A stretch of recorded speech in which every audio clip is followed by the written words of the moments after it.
ये चर्चा हो रही है, लेकिन हर जगह से यही बात निकल कर आ रही है कि कार्यकर्ताओं के जनता के जाने से पहले जनता तैयार है प्रधानमंत्री मोदी जी के समर्थन के लिए।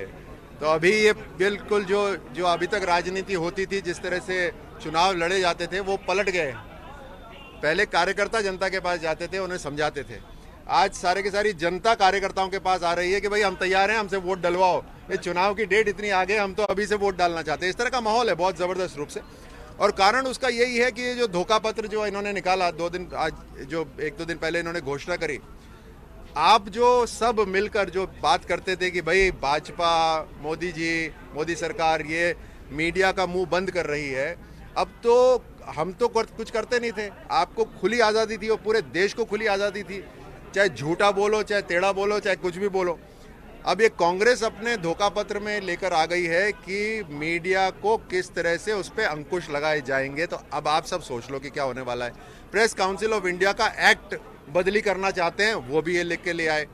ये जो armed forces special powers act है, जो फौज के पास एक स्पेशल पावर दी जाती है जिसके तहत वो काम करते हैं, आतंक के खिलाफ लड़ते हैं, उसको बदलने की तैयारी इन्होंने कर ली है। उसको धोखा पत्र में लिख दिया है कि हम armed forces special powers act को बदलेंगे। ये सारे के सारे 124A जो धारा है उसको बदलना चाहते हैं। जो जेएनयू में टुकड़े टुकड़े गैंग था कि भारत के टुकड़े टुकड़े करेंगे, उनके ऊपर अंकुश ना लग पाए, उस धारा को भी ये हटाना चाहते हैं। तो अब जनता देख ले, समझ ले कि कांग्रेस के धोखा पत्र में क्या है। ये देश को तोड़ने की पूरी तैयारी कर चुके हैं। तो जनता ने भी पूरा मन बना लिया है।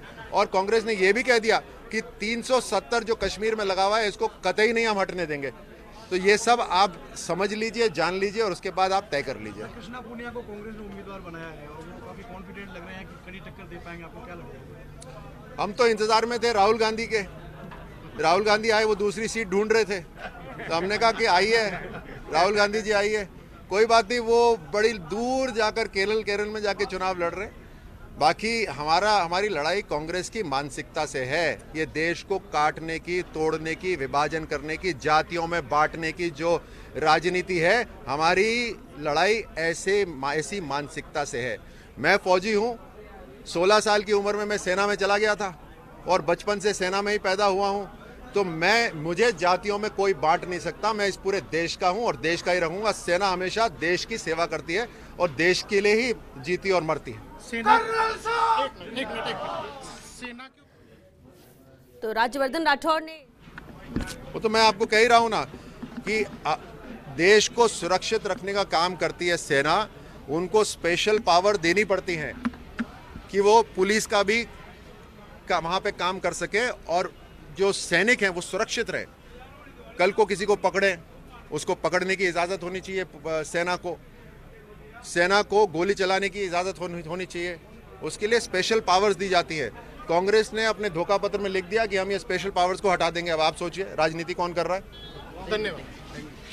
मैनिफेस्टो को धोखा पत्र कहा राज्यवर्धन सिंह राठौड़ ने। कहना यही कि जयपुर ग्रामीण से कृष्णा पुनिया को सामने खड़ा किया। हम तो इंतजार कर रहे थे कि राहुल गांधी क्योंकि दूसरी सीट ढूंढ रहे हैं तो वो यहां से आकर लड़े।